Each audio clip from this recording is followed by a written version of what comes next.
हरिहंताणं नमो सिद्धाणं नमो आयर्याणं नमो वज्रायाणं नमो लोये सौवसाहुणं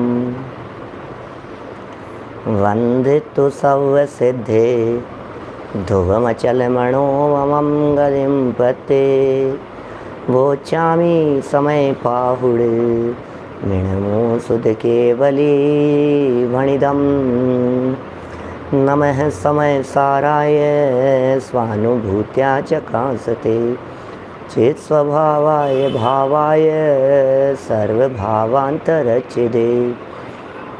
जिन स्वानुभूति से खिरी मम स्वानुभूति मधिगिरी श्री विमल धारा जैन श्रुत आनंद अमृत से भरी समता प्रवाह महावती रागादि विकल्प तोड़ी के माँ सरस्वती प्रतिभाव वंदन दृष्टि निज में जोड़ी के दृष्टि निज में जोड़ी के। ग्रंथराज समयसार जी यहाँ विराजमान है। भगवत कुंद कुंदाचार्य देव प्रणीत यह उपकारी ही नहीं परम उपकारी रचना भाग्य तो हमारा ही था, जिस वजह से ये ग्रंथ हमें अखंड रूप से उपलब्ध हुआ। इस महान ग्रंथ में कर्ता कर्म अधिकार की जो गाथाएं यहाँ चल रही थी, गाथा 87 से लेकर के 97 11 गाथाओं का एक सुंदर ग्रुप था। और उन 11 गाथाओं के इस ग्रुप में यहाँ पूरा कर लेने के उपरांत, इस बात को सिद्ध कर लेने के उपरांत कि इस जीव की जो अनादि काल से मिथ्या भ्रांति चल रही है, यह जीव जो अनादि काल से पर पदार्थों का कर्ता भोक्ता बना बैठा है, उसके पीछे कारण एकमात्र अज्ञान है। इसका मतलब अज्ञान से ही ये जीव पर पदार्थों का कर्ता भोक्ता होता है, और ज्ञान हो जाने पर, माने ज्ञानी हो जाने पर यह पर पदार्थों का कर्ता भोक्ता नहीं होता। अज्ञान ही कर्ता भोक्तापन का हेतु है और ज्ञान कर्ता भोक्तापन का हेतु नहीं है। ये बातें यहाँ कहे जाने के उपरांत कल एक 57 नंबर का कलश आप लोगों के बीच में पढ़ा था, और इस कलश में कितनी सुंदर बात कही थी। भिन्न स्वाद जाने नहीं समझे मीठी घास, नाज सम्मिलित घास को ज्यों खावे गजराज। गजराज हाथी अनाज से सम्मिलित घास को खाते हुए ऐसा समझ लेता है कि घास ही मीठी है। ये उसका कितना बड़ा भ्रम है, गलतफहमी है। बस उसी तरह से आत्म तत्व भी एक तरफ है आत्मा, और एक तरफ है उस आत्मा के साथ में राग आदि विकारी भाव। माने ये देखो, मैं थोड़े उदाहरण को, उसी उदाहरण को यदि थोड़ा सा सूक्ष्मता में ले जाऊँ ना, क्या आइए जैन साहब, तो मैं ये कह सकता हूँ कि जिस तरह से वो घास और अनाज, अनाज और घास, ये दोनों सदा से ही मिले हुए हैं। जब से जन्म लिया तब से ही मिले हुए होने पर भी अनाज अलग है और उसका भूसा अलग है। क्या समझना क्या कह रहे हैं? अभी इसी तरह से अनादि काल से ही, जब से आत्मा है तभी से राग और आत्मा एक में एक हैं। उस अनाज के साथ में ही चारा उत्पन्न होता है, अनाज के साथ में ही चारा है। उसी तरह से आत्मा के साथ में ही राग है, ऐसा कह सकते हैं। जिस तरह से अनाज के ऊपर उस भूसे का आवरण है, और उस भूसे में, उस चारे में अनाज छिपा हुआ है। भाई साहब आलोक जी शास्त्री साहब, जिस तरह से उस भूसे में, चारे में अनाज छिपा हुआ है, उसी तरह से ये राग और क्रोधादि भावों के आवरण में आत्मा छिपा हुआ है। अब अनादिकाल से इसी तरह का है भाई आशीष शास्त्री जी। अनाज और अनाज के ऊपर भूसा, ऐसा दो नहीं है, बिल्कुल न्यारे न्यारे नहीं है, पतासे में दवाई जैसा नहीं है भाई साहब। क्या? क्योंकि पतासे में दवाई तो डाली गई है ऊपर से, पतासे में दवाई तो अलग से डाली गई है, भूसे में गेहूं के दाने डाले नहीं गए हैं। आत्मा में राग अलग से नहीं डाला गया है। क्या? आत्मा में राग कोई अलग से नहीं है, उसी आत्मा में वो राग उसी में पैदा हुआ है, उन्हीं प्रदेशों में पैदा हुआ है, उसी का विभाव भाव है। माने उत्पन्न होते समय अनाज, अनाज के साथ में भूसे सहित ही उत्पन्न हुआ है, ये नेचुरली है। अब चूंकि ये नेचुरली है, इसलिए इस तरह का भ्रम हो जाता है कि हमने तो इनको अलग से देखा नहीं। ये संयोग नहीं है, पर पदार्थों के संयोग जैसा नहीं है। साथ में ही जन्म लेने के कारण, जैसे किसी व्यक्ति के, किसी पुरुष के जन्म से ही किसी तरह का कोई प्रॉब्लम हो, क्या जन्म से ही, तो वो शरीर के स्वरूप को ही उसी तरह का मानता है। इसी तरह से जब से आत्मा है तब से रागादि क्रोधादि विभाव भावों से सहित है, तो आत्मा को ऐसा लगने लगा कि ये राग और विभाव भाव तो मेरा ही अंश है, ये तो मेरे ही शरीर का पार्ट है, ये तो मेरा ही अंग है, राग और विभाव भाव तो। इसलिए अज्ञानी जीव उसे भिन्न नहीं जान पाया। देखिए यहाँ जो बात कह रहे हैं, ये स्वाद का ये तो घास का एग्जाम्पल दिया, पहला एग्जाम्पल। अब भिन्न वो स्वाद के लिए एग्जाम्पल दिया है, वो एक देश लागू होगा। अनाज और गेहूँ, अनाज और गेहूँ का एग्जाम्पल दिया हाथी के लिए, बोले साथ में उत्पन्न हो रहे थे, भिन्न नहीं जान पा रहा। तो अब आप तो अनाज और गेहूँ साथ में खाते नहीं हैं, तो आपको कैसे समझाएं उस बात को समझाने के लिए? तो बोले मनुष्यों को समझाने के लिए कहा कि तुम श्रीखंड खाते हो, अब श्रीखंड में तो मिलाया जाता है, तो एक देश लागू करना। यहाँ मिले हुए के अंदर हम भिन्न स्वाद नहीं पहचान पाए, इसके लिए उदाहरण है ना, उदाहरण एक अंश में लागू होगा।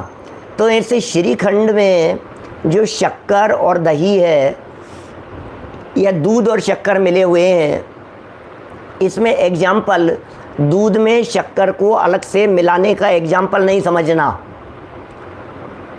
उनको मिला दिए गए, इकट्ठे कर दिए गए, कोई एग्जाम्पल में सिर्फ इतनी सी बात समझना कि जब जवान पर उसे रखा जाता है, जब उसका सेवन किया जाता है, तो हमें दूध और शुगर अलग अलग नहीं दिखाई देती। जय कुमार जी साहब रतलाम वाले बोलो, वो अलग अलग नहीं दिखाई देती। विनय सिंघई जी साहब, क्या रन्नौद वाले, अब वो भिन्न भिन्न दिखाई नहीं देता, ये अज्ञानी का अज्ञान है। दिखाई नहीं देता, ये अज्ञानी का ना समझ पाना है।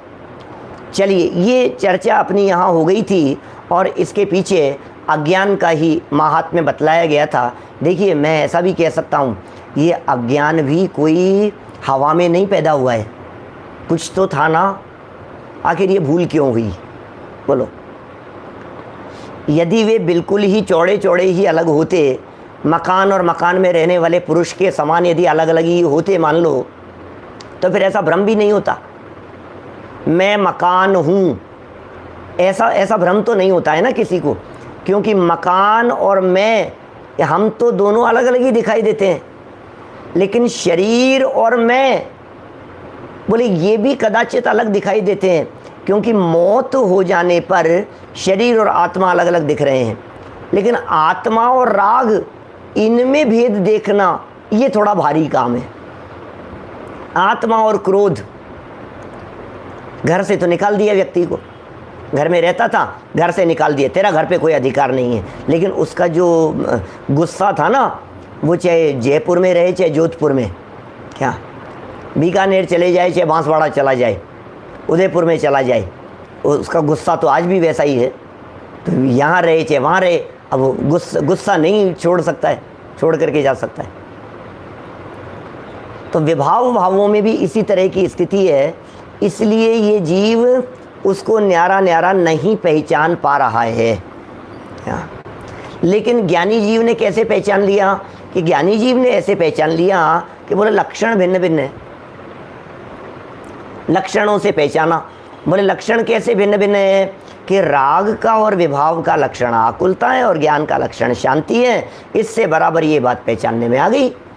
ज्ञानचंद जी बाबूजी साहब कोटा वाले, बोलो हैं? इस तरह ये बात बराबर पकड़ में आ गई हमारे को कि ये अलग है और ये अलग है, विभाव अलग है और स्वभाव अलग है। ये बात हमारे को पकड़ में आ गई। चलिए, इसी से जुड़ा हुआ है, क्योंकि ये 6 कलश हैं। ये अभी तो पहला कलश पढ़ा है अपन ने, दूसरे कलश में ऐसे और एग्जाम्पल देते हैं, ऐसे और उदाहरण देते हैं जिनसे बराबर बात समझ में आ जाएगी।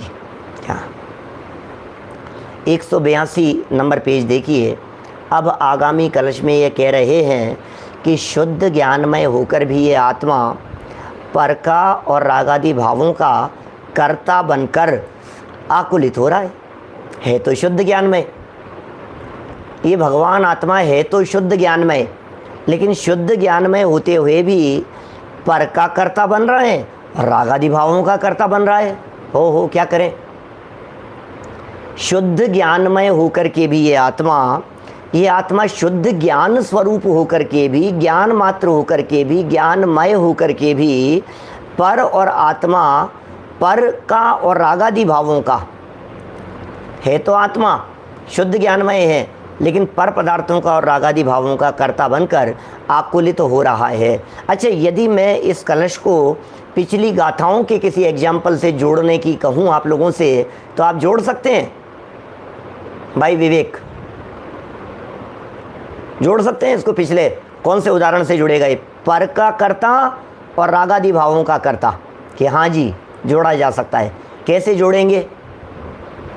कि पर का कर्ता ये हो गया ध्यानाविष्ट और रागादि का कर्ता ये हो गया भूताविष्ट, और गाथा है 96। शेखर भंडारी जी वाशिम वाले, बोलो। राग का और पर द्रव्य का दोनों का कर्ता कह रहे हैं ना यहाँ। अब ये एग्जाम्पल प्रस्तुत कर रहे हैं यहाँ पर, 2-3 उदाहरण दे दिए इस कलश में। मूल कलश इस प्रकार है, 58 नंबर का कलश देखिए 182 नंबर पेज पर। शार्दुल विक्रीडित छंद। अज्ञानान् मृग तृष्णिकां जलधिया धावन्ति पातुं मृगा, अज्ञानात् तमसि द्रवन्ति भुजगात् ध्यासेन रज्जौ जना, अज्ञानाच्च विकल्पचक्रकर्णात् वातोत्तरङ्गाब्धिवत्, शुद्ध ज्ञानमया अपि स्वयममी कर्तृभवन्त्याकुलाः। तो क्या कह रहे हैं? क्या ज्ञान से ही भागते मृग रेत को जल मान कर। क्या कह रहे हैं? ज्ञान से ही भागते मृग रेत को जल मान कर, अज्ञान से ही डरे तम में रस्सी विषधर मान कर। अज्ञानमय है जीव पर अज्ञान के कारण अहो, वातोद्वेलित उदधिवत करता बने आकुलित हो। क्या सुंदर उदाहरण पे उदाहरण देते हैं आचार्य देव हैं, एक के बाद एक 3 उदाहरण दे दिए यहाँ पर, 3 बातें कह दिए यहाँ। ओहो, अज्ञान से ही भागते मृग, रेत को जल मान कर। हिरण हिरण भाग रहे हैं जंगल में, रेत दिखाई दे रही है, जंगल है, और धूप की वजह से उन्हें वहाँ पर दिखाई दे रहा है कौन? पानी दिखाई दे रहा है। क्या पानी पानी दिख रहा है और भागते जा रहे हैं। अज्ञान से भाग रहे हैं, नादानी में भाग रहे हैं, नासमझी में भाग रहे हैं। रोड पर, हाईवे पर चलते समय अनेक बार आप लोगों को भी पानी दिखाई देता होगा। कभी देखना ध्यान से, आपको कई बार ऐसा दिखेगा। लेकिन अज्ञान है वो तो, नादानी है वो तो, मृगजाल है, मृग मरीचिका है, भ्रम है, गलतफहमी है, धोखा है, भूल हो गई है। अज्ञान से ही भागते मृग, रेत को जल मान कर। अज्ञान से ही डरे तम में, रस्सी विषधर मान कर। अज्ञान से ही डरे, अज्ञान से ही डर गए। कैसे? तम में, अंधकार में, रस्सी को विषधर मान कर। विषधर कौन? सर्प। किसको? कि रस्सी को, थी तो रस्सी और समझ लिया सर्प। से अज्ञानता है। कितनी बार अपन चर्चा करते रहते हैं, बात वही है। अमृत चंद्राचार्य देव ने मूल कलशों में कहा है और टोडरमल जी ने इन्हीं बातों को यहाँ से उठाया है। और दादा ने पद्यानुवाद भी कितना सुंदर कर दिया है, देखो आप। ज्ञानमय है जीव पर अज्ञान के कारण अहो। हो जीव तो ज्ञानमय है, लेकिन अहो अहो अज्ञान के कारण। जीव तो स्वयं ज्ञानमय है, लेकिन अज्ञान के कारण। वातो द्वेलित उदधिवत। क्या? वातोद्वेलित, हवा से उद्वेलित किए गए, उदधि, समुद्र के समान। अरे भैया, समुद्र देखा है? सबने देखा होगा, बहुत लोगों ने देखा होगा। कुछ ऐसे भी साधर्मी हो सकते हैं जिन्होंने कभी समुद्र नहीं देखा हो। वातोद्वेलित उदधिवत, करता बने आकुलित हो। आकुलित, वातोद्वेलित हवा, वातोद्वेलित समुद्र, उदधि, उदधि माने समुद्र। समुद्र था और उस समुद्र में लहरें उठती थी और बड़ा आंदोलित दिखाई देता था। उछलता है, नीचे ऊपर होता है, समुद्र समुद्र समुद्र ऐसा दिखाई देता है। तो ये जो वातोद्वेलित दिखाई देता है, यह उदधि समुद्र, ये क्यों हुआ? ये वातोद्वेलित हवा की वजह से हुआ है। क्या? हवा की वजह से ये समुद्र की स्थिति हुई है। इसका मतलब समुद्र को जब भी देखते हैं तो समुद्र किनारे बैठने वाले, हमने तो 50 बार देखा है और ज़्यादा, शताधिक भी कह सकते हैं हम। पहले तो हम मुंबई अध्यात्म स्टडी सर्किल में जाते थे तो सब प्रवचन के लिए विद्वान लोग, उसके लिए श्वेतांबर पर्यूषण में अलग अलग स्थानों पर प्रवचन के लिए तो एक ही स्थान पर रुकते थे।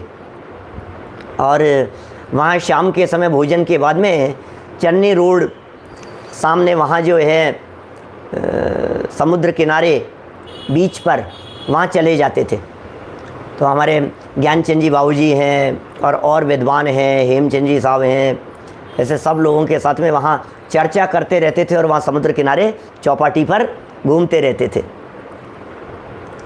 और बहुत जगह, मियामी वगैरह और इधर उधर दूसरे स्थानों पर, बहुत जगह पर। वहाँ तो रोज़ाना का ही रहता था, हर साल ही उस चौपाटी पर रोज़ाना, मतलब रोज़ जाना है और हर साल जाना है 8-10 दिन, मतलब तो ऐसा। तो ये कह रहे हैं, अब देखो, वो देखा होगा, जा कर के वहाँ समुद्र किनारे जा कर के बैठ गए वहाँ पर।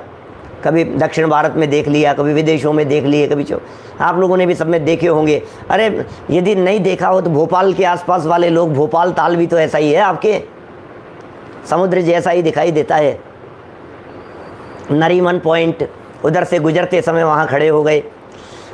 आपको कैसा लग रहा है? समुद्र कैसा देखा आपने? हैं? समुद्र किस प्रकार का दिखाई दिया? तो कहते हैं सुनो भैया, वो जो समुद्र हमने देखा है और हमें जो दिखाई दिया है, हमने कभी समुद्र को शांत नहीं देखा। क्या हमने कभी भी समुद्र को शांत नहीं देखा? आचार्य देव कहना चाहते हैं तुम्हें जो अशांति दिखाई दे रही है ना, ये अशांति समुद्र की नहीं है, ये वात के प्रभाव से है। क्या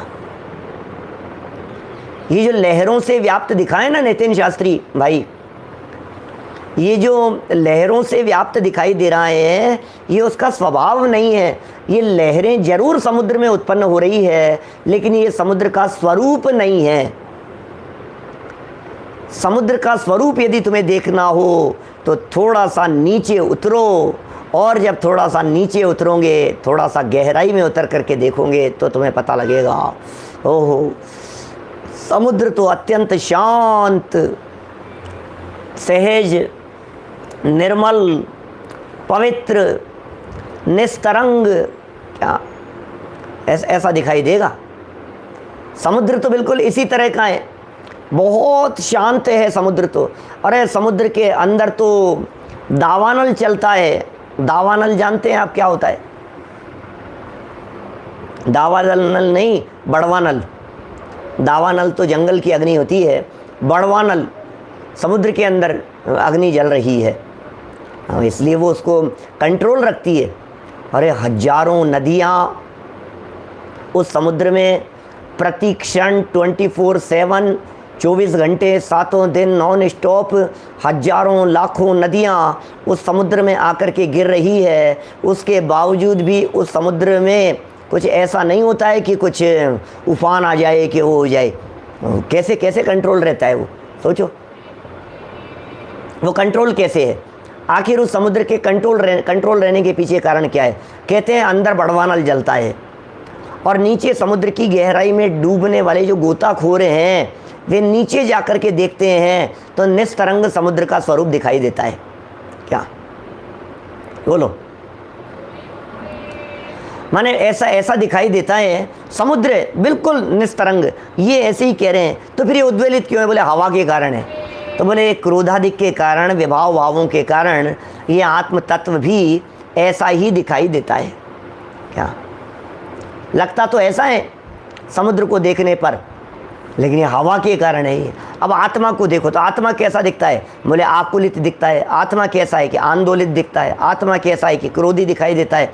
आत्मा कैसा है कि विभाव भाव वाला दिखाई देता है। आत्मा कैसा है कि रागी द्वेषी दिखाई देता है। हृदय मोहन जी साहब फिरोजाबाद, बोलो।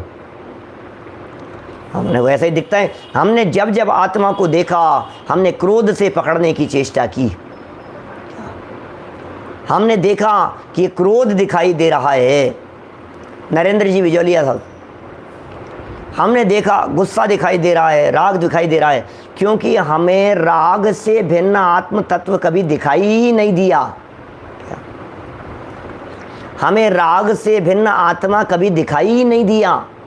हमने शुद्ध आत्म तत्व के दर्शन कभी किए ही नहीं। ये कितनी बड़ी भूलें हैं। क्या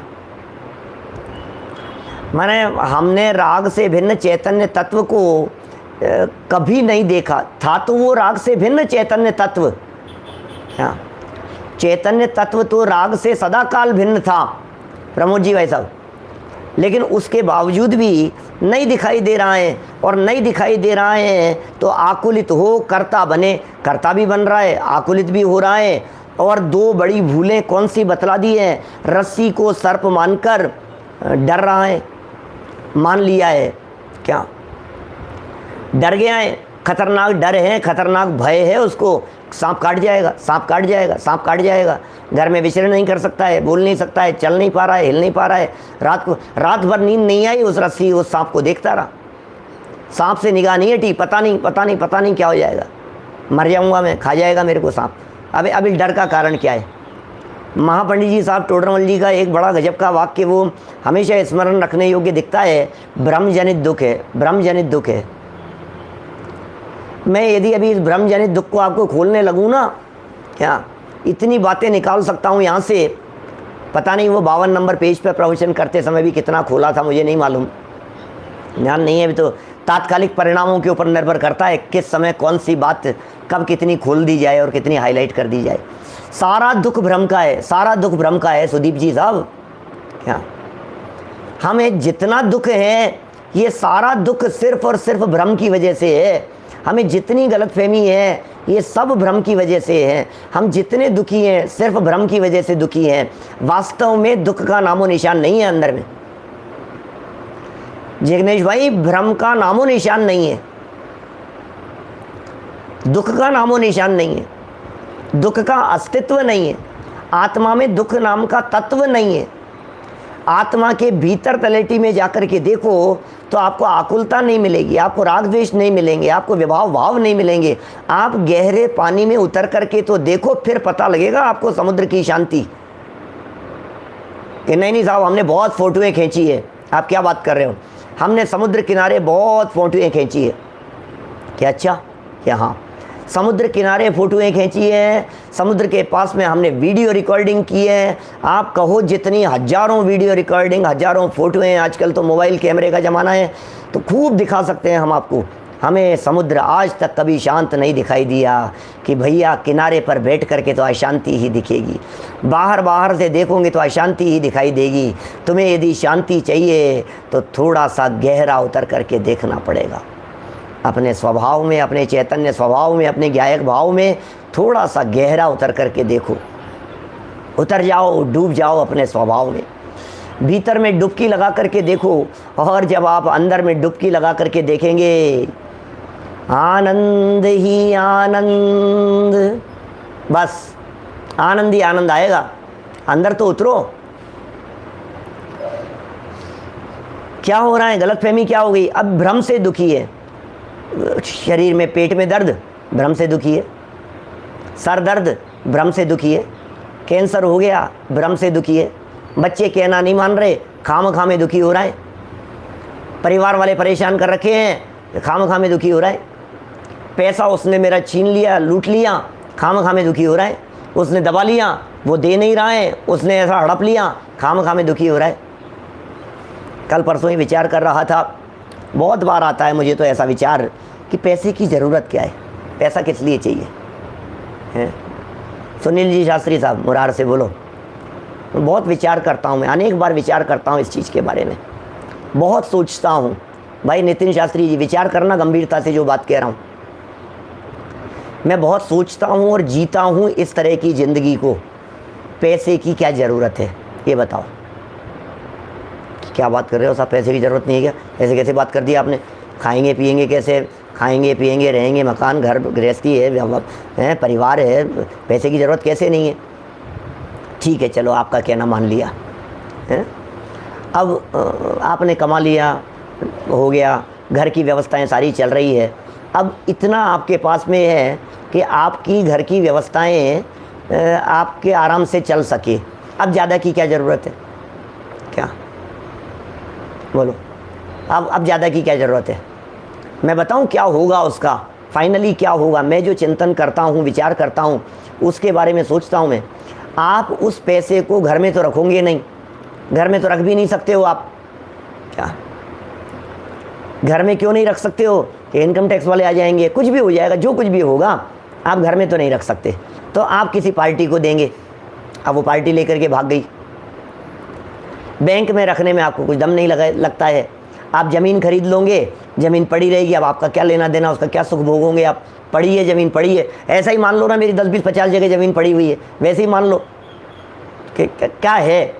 शेयर मार्केट में लगा देता है तो मार्केट डूब जाता है, कहीं कंपनी में लगा देता है तो कंपनी फेल हो जाती है, कहीं किसी पार्टी को देता है तो पार्टी लेकर के भाग जाती है। तो तेरा कमाया हुआ तो सब बेकार ही हो गया ना। तूने किसके लिए कमाया था? तूने दूसरों के लिए कमाया था।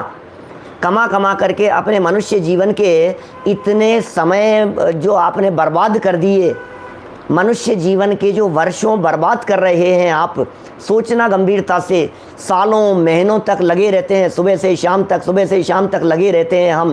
पैसा पैसा पैसा, व्यापार बिजनेस, और फिर पैसा इकट्ठा करते हैं। अब क्या करूं इसका? अब हाथ में आ गया, क्या करूं इसका? बोले यहाँ लगा दे। अब क्या करूं? बोले यहाँ लगा दे। बोले यहाँ क्या करूं कि यहाँ लगा दे। तो तू लगाने के लिए दूसरों के लिए कमा रहा है, लगाने के लिए।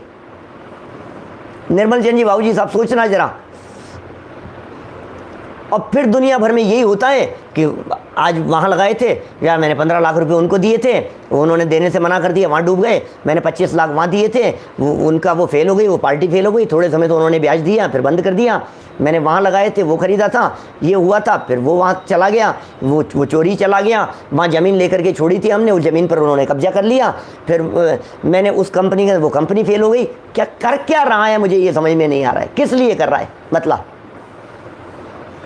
ये असलियत है, ये फैक्ट है, ये जगत का स्वरूप है, ये आपका हो नहीं सकता है। ये आप उसको बस आप उसका मोह करते रहो, राग करते रहो। आपको ऐसा लगता है मेरा है, मेरा है, बस मेरा वहाँ है, मेरा वहाँ, इकट्ठा। ये मेंटल है, दिमाग में मेंटली डिस्टर्ब है, भ्रम से मान करके दुखी है।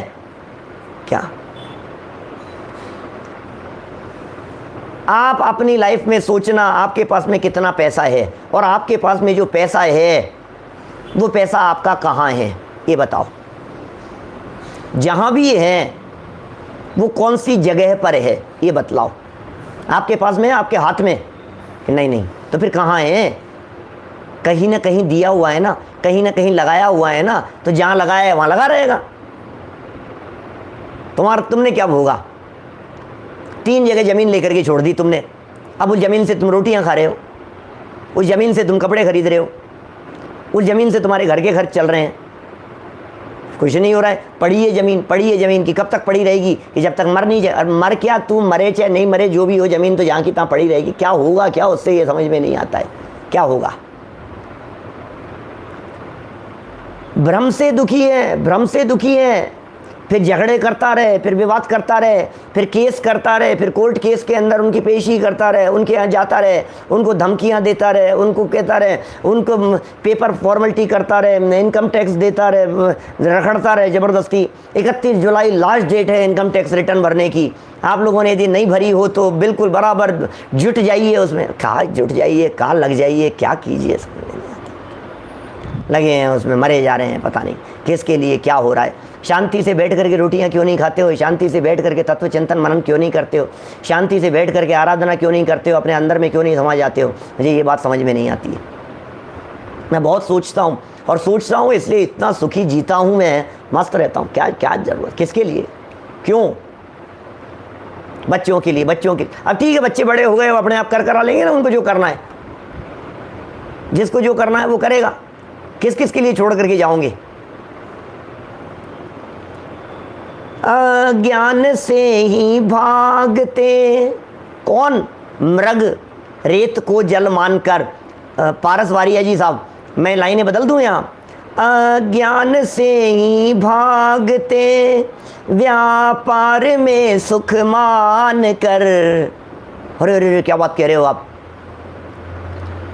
अज्ञान से ही भागते व्यापार में सुख मान कर, अज्ञान से ही डरे इनकम टैक्स आफत मान कर।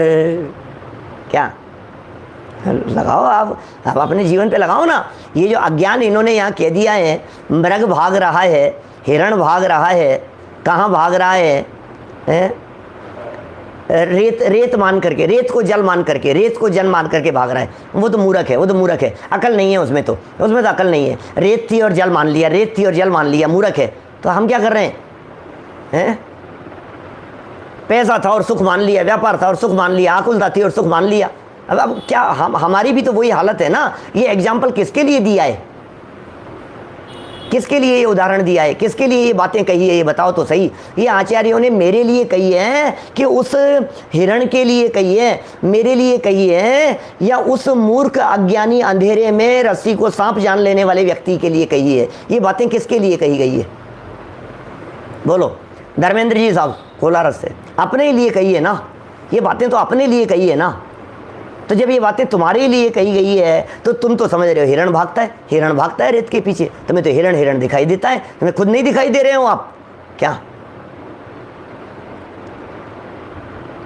नहीं समझ में आती है भाई साहब? कितना भी समझा लो, नहीं समझ में आती है। रोज वही सुबह से लेकर के शाम तक उसके पीछे भागते रहते हैं। कितना सुंदर छंद है। अरे गुनगुनाओ इसको दिन भर बैठ करके।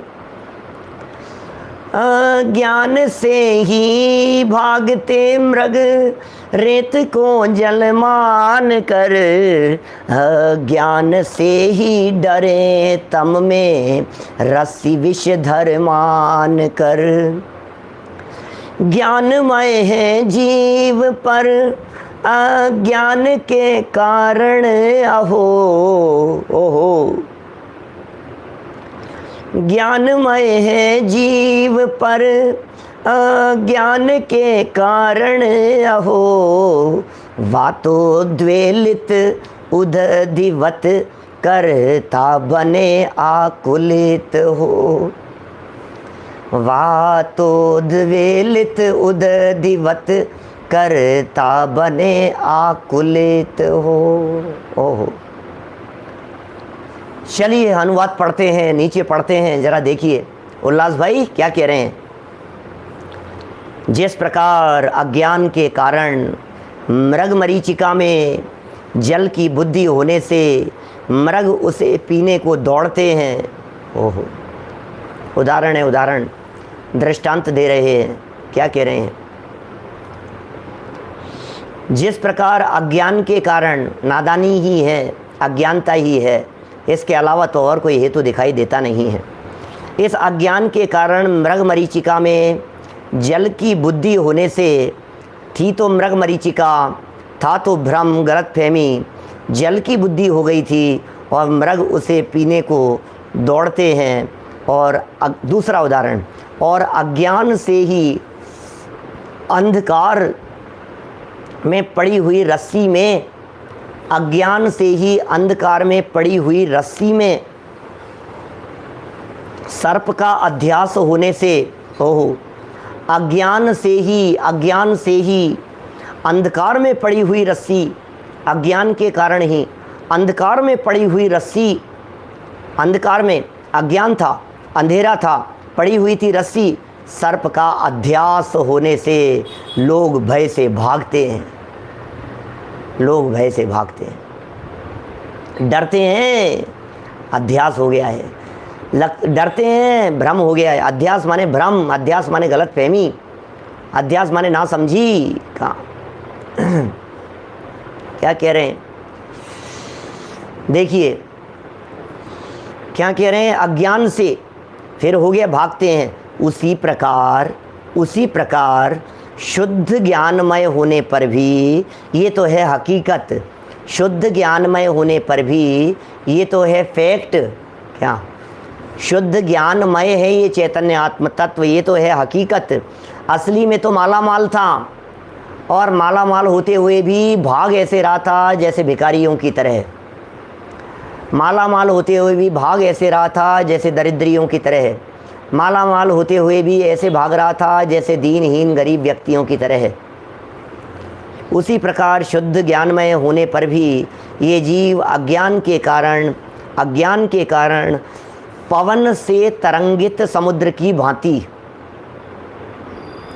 समुद्र ऐसा नहीं है, पवन से तरंगित है, पवन हवा, तरंगित समुद्र, तरंगों से युक्त दिखाई देने वाला समुद्र, पवन से तरंगित समुद्र की भांति विकल्पों के समूह को करने से, तरंगें क्या है, विकल्प समूहवत है तरंगें, उन विकल्पों के समूह को करने से आकुलित होते हुए अपने आप ही पर के कर्ता होते हैं। लो,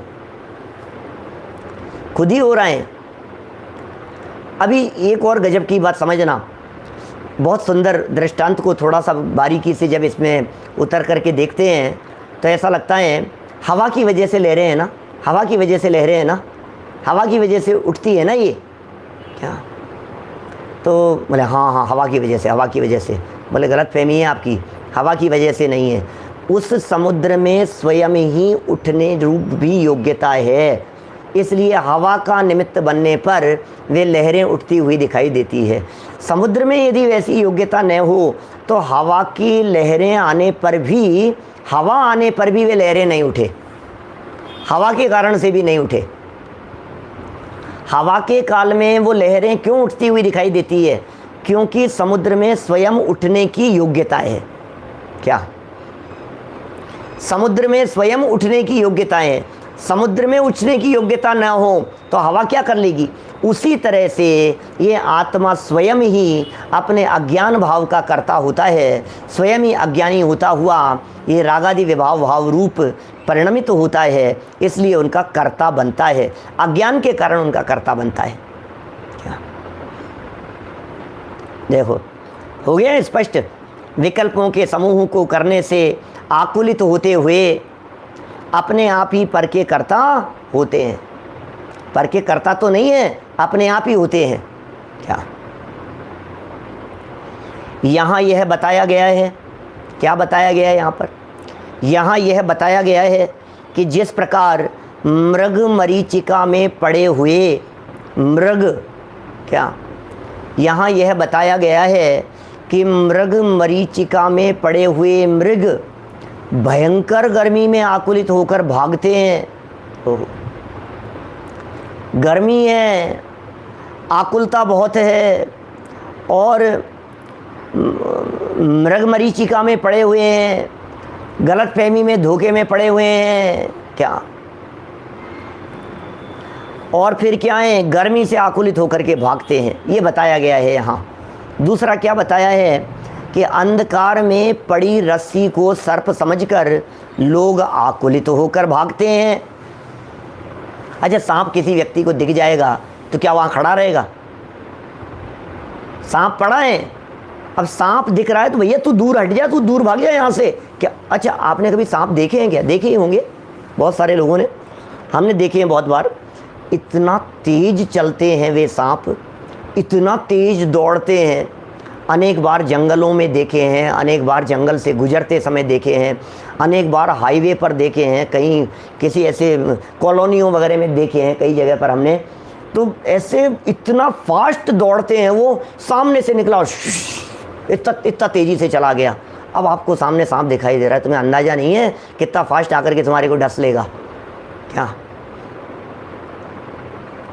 आपको इतना तेज आप चलेगा वो, आप उसे पकड़ नहीं पाएंगे, कंट्रोल करना आसान काम नहीं है, इतना तेज़ी से दौड़ते हैं वो। कभी किसी के घर में एक आध परिवार तो ऐसा भी है हमारी निगाह में जिनके घर में बहुत सांप निकला करते थे, और बाद में तो उनको सांप पकड़ने की प्रैक्टिस हो गई थी। एक डब्बा पीपा जैसा रखते थे, अब वो सांप के ऐसे सामने से जाकर के उसमें आ जाता था, बंद कर देते थे और फिर छोड़ देते थे उसको। ऐसा हमारे जयपुर में ही। तो देखिए क्या कह रहे हैं यहाँ पर, अज्ञान के कारण हो रहा है। गर्मी के दिनों में अज्ञानी जीव भागते हैं, रस्सी को सर्प समझ करके आकुलित होकर के दौड़ते हैं। उसी प्रकार अब बात कर रहे हैं अपनी, उसी प्रकार अब बात कर रहे हैं हमारी, उसी प्रकार अब बात कर रहे हैं अपनी। क्या देखो आप, इनके भी यहाँ भी निकलते हैं, सिंगई जी के यहाँ। क्या कह रहे हैं, सावधान रहना भैया सिंगई जी के जाते समय। देखो, ज्ञान स्वभावी है, भगवान आत्मा अज्ञान के कारण पर की संभाल में दौड़ धूप करता है। देखो आप, मृग मरीचिका के अंदर जिस तरह से दौड़ धूप करता था ना, अब ये इसी तरह से ये कहाँ दौड़ धूप कर रहा है, ये कहाँ दौड़ धूप कर रहा है, पर की संभाल में दौड़ धूप करता है। जो अपना नहीं है उसकी संभाल में दौड़ धूप करता है।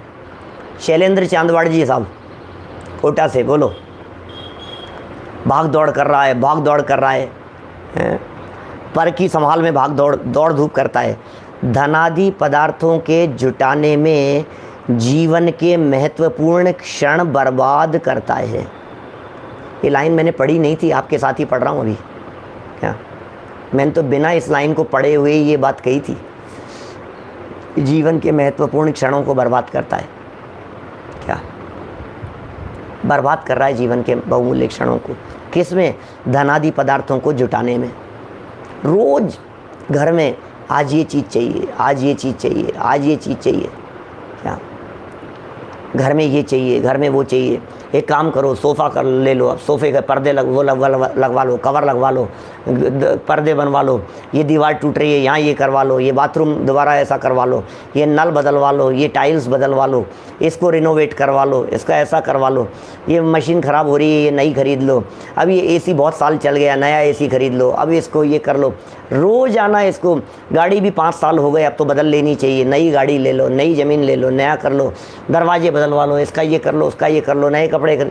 रोज़ाना इसको कुछ न कुछ साधन सुविधाएं सब जुटाना चाहता है, रोज़ जुटाना चाहता है, लगा रहता है इसी चीज़ के अंदर, इसी उधेड़-बुन में लगा रहता है। घर ही चेंज कर लो। क्या सुखी होने के लिए कहाँ कहाँ दौड़ रहा है।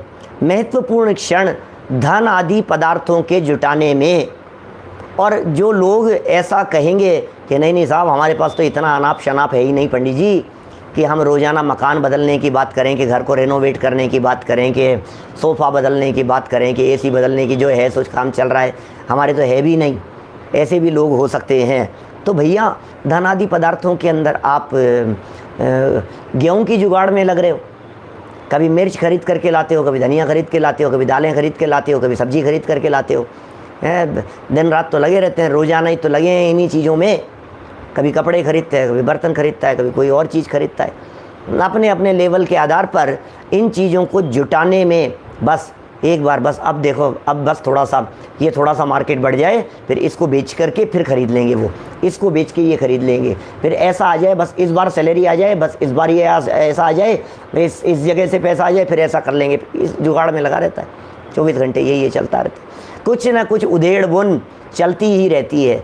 और ये उधेड़ बुन कब बंद होगी भाई? ये भाग दौड़ कब बंद होगी? हैं? कब तक हम इस भाग दौड़ में उलझे रहेंगे?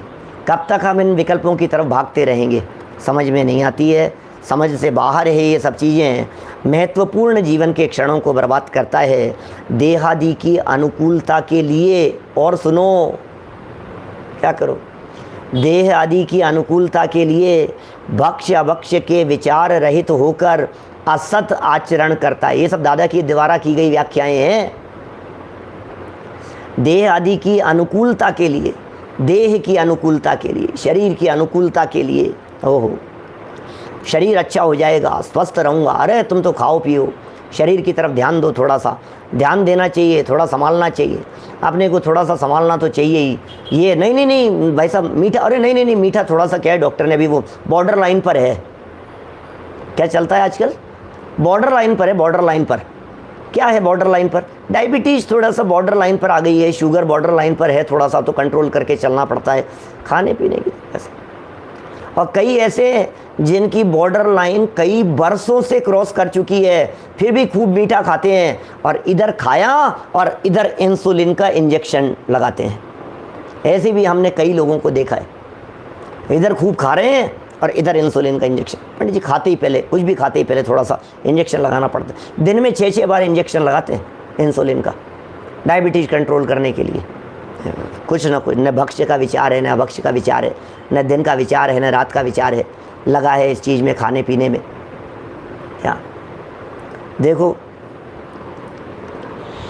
क्या कह रहे हैं? भक्ष्य अभक्ष्य के विचार रहित होकर असत आचरण करता है, खोटा आचरण करता है, विचार विवेक नहीं है, असद आचरण करता है, और पर पदार्थों और शुभाशुभ भावों का कर्ता धर्ता बनकर आकुलित होता है।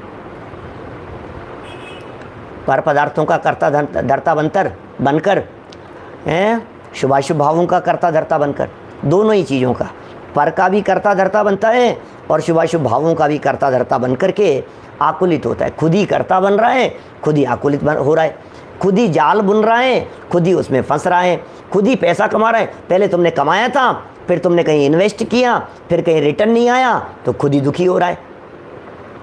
तो भैया तुमने कमाया क्यों था? और कमाया था तो इन्वेस्ट क्यों कर दिया था? और इन्वेस्ट कर दिया था तो इधर से आया, इधर दे दिया, और अब खुद आकुलता ले रहा है, मैं क्या करूँ, मेरा पैसा चला गया, मेरा पैसा डूब गया। तो पागल है तू, मूर्ख है। लिया था तो इकट्ठा करके रखना था, और अब रखूँ कहाँ? प्रॉब्लम तो ये है ना, रखूँ कहाँ उसको, रखूँ कहाँ? आकुलित आकुलित और आकुलित बना रहता है। चलिए पूरी करते हैं बात को। जिस प्रकार अगला उदाहरण तीसरा उदाहरण देते हैं, 2 उदाहरण हो गए हैं। जिस प्रकार समुद्र स्वभाव से तो शांत ही है, ओ स्वभाव से तो ये समुद्र शांत ही दिखाई देता है, तथापि वायु के वेग से तरंगित हो जाता है। स्वभाव से तो शांत है ये समुद्र, वायु का वेग है तो तरंगित हो जाता है, आंदोलित हो जाता है। उसी प्रकार ये भगवान आत्मा भी स्वभाव से तो शांत ही है, स्वभाव से अत्यंत शांत है, स्वभाव में तरंग नहीं है, तथापि अज्ञान के कारण पर का कर्ता बन आकुलित होता है। यह आकुलित भी हो रहा है, अज्ञान के कारण हो रहा है, पर का कर्ता धर्ता बन करके आकुलित हो रहा है। वास्तव में तो स्वभाव के भीतर उतर करके देखें तो अत्यंत शांति है, अत्यंत सरलता है, अत्यंत सहजता है, आनंद की अनुभूति है। भीतर शांत स्वभाव का अवलंबन लेकर के देखो, तुम्हें बहुत आनंद की अनुभूति होगी। अरे भीतर शांत स्वभाव में केली करने के लिए, उसमें विचरण करने के लिए न हमें भागने की ज़रूरत है, न दौड़ने की ज़रूरत है, न बाहर में दृष्टि देने की ज़रूरत है। देखा जब अपने अंतर में देखो, आनंद मग्न हो जाओ। हम सब इस तरह इस कलश में कहे गए मर्म को अपनी लाइफ के साथ में रिलेट करते हुए समझकर अंतर में उतर जाएं। इसी मंगल भावना से बात को यहीं विराम देता हूँ। निज निधि निज में बताई, यह अनंत उपकार है, उसके लिए जिन वाणी माँ को वंदना शत बार है, वंदना शत बार है। नमो हरिहंताणम। नमो